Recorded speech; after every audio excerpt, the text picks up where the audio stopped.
Қайырлы күн барша көрермендер. Менің каналыма хош келдіңіздер. Бүгін сіздермен Цезарь салатын дайындайтын боламыз. Соңына дейін қарап менімен бірге болыңыздар. Ұнаса лайк басып комментарий қалдыруды ұмытпаймыз және құрбыларыңызбен бөлісіп қойыңыздар. Бұл Цезарь салатын барлықтарыңыз білесіздер, бірақ араларыңызда жасалу жолын білмейтіндеріңіз болуы мүмкін. Сол үшін соңына дейін қарап менімен бірге жасаңыздар. Бірінші тауық етін маринадтап аламыз. Ол үшін етімізді жалпақтап турап аламыз. Турап алған тауық етін бөлек ыдысымызға салып аламыз. Үстіне бір тіс чесногымызды үккіштен өткізіп салып аламыз.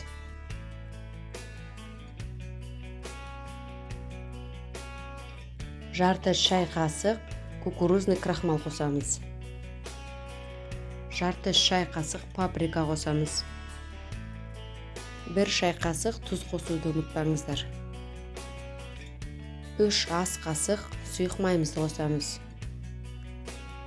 Енді барлығын жақсылап қолмен араластырамыз.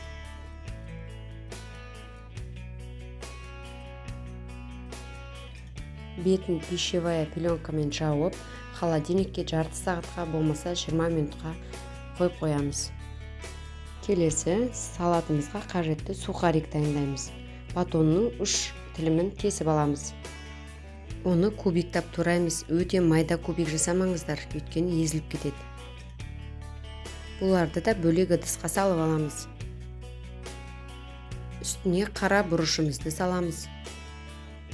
Аздап тұзымызды саламыз. Паприкамызды саламыз. Кептірілген орегономызды қосамыз.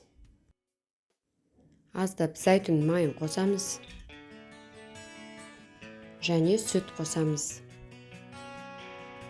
Барлығын осы видеода көрсетілгендей араластырамыз. Ешқандай қолдың, қасықтың көмегінсіз өзін осылай араластыру керек. Противенге пергамент қағазын төсеп, сухариктарымызды кептіруге духовкаға жібереміз. 180 градуста 10-15 минутқа ғана кептіріп аласыздар. Өте көп тұрғызсаңыздар, кеуіп қап-қатты болып кетеді. Келесі соусымызды дайындаймыз. Ол үшін бізге сыр, бір тіс чеснок, осындай горчица, бір қасық және бір жұмыртқа керек болады. Және 2 қасық соевый соус қосуды ұмытпаймыз. Сухарикке қосқаннан қалған орегономызды осында қосамыз. Аздап тұз қосып жібереміз. Енді жақсылап барлығын блендермен езіп аламыз. Міне біздің соусымыз дайын болды, осындай болады. Жарты сағат маринадта тұрған тауық етін енді біз тавада қуырып аламыз. Ешқандай май құймаймыз, біраз қуырып, табаның қақпағын жауып, өз сөлінде 7-8 минутта пісіріп аламыз. Тауық етін өздеріңіз білесіздер, тез пісіп кетеді. Міне тауығымыздың еті пісті, маринадтағаннан кейін жұп-жұмсақ, дәмді болып піседі. Енді черри помидорларымызды турап аламыз. Менікі сәл үлкенірек болды, мен сондықтан 4-ке бөлдім. Сіздер кішкентай болса, 2-ке ақ бөлсеңіздер болады.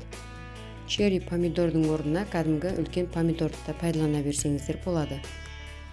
Келесі пармезан сырымызды терканың ірі жүзінен өткізіп дайындап аламыз. Ыдысымызға айсберг капустамызды осылай қолмен үзіп салып аламыз.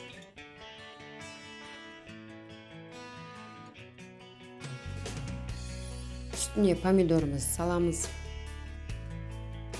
Сухариктарымызды саламыз. Және дайындап алған Цезарь соусымызды қосамыз.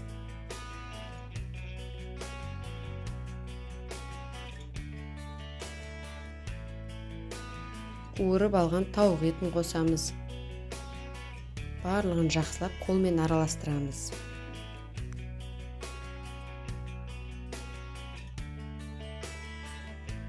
Дайындап алған тарелкамызға салатымызды саламыз. Өте қатты толтырмай, тарелканың ортасына ғана үйіп саласыздар.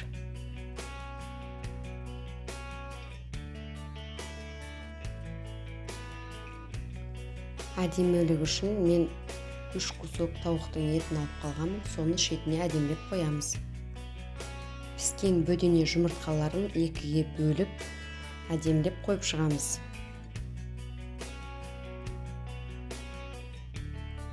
Аздап сухариктен да алып қалып, осылай қойып шықсаңыздар да болады. Помидорлардан да бетіне қойып жіберсеңіздер болады осылай. Мұның барлығы сәндік үшін, бәрін бірақ араластыра салып, бірақ салсаңыздар да болады негізі. Ең соңында осылай бәрін салып алғаннан кейін сырымызды жақсылап сеуіп шығамыз. Міне біздің цезарь салатымыз дайын болды. Өте дәмді, өте әдемі, қонақтардың көңілінен шығатын керемет салат. Жасап көріңіздер. Ұнаса менің каналыма тіркеліп, қоңыраушаны басып қоюды ұмытпаңыздар. Міндетті түрде жасаңыздар. Сіздермен бірге болған Меруерт, менімен бірге болғандарыңыз үшін рахмет, ас болсын. Сіздермен қоштаспаймын. Алдыда әлі де неше түрлі пайдалы, қызықты рецепттер салатын боламын.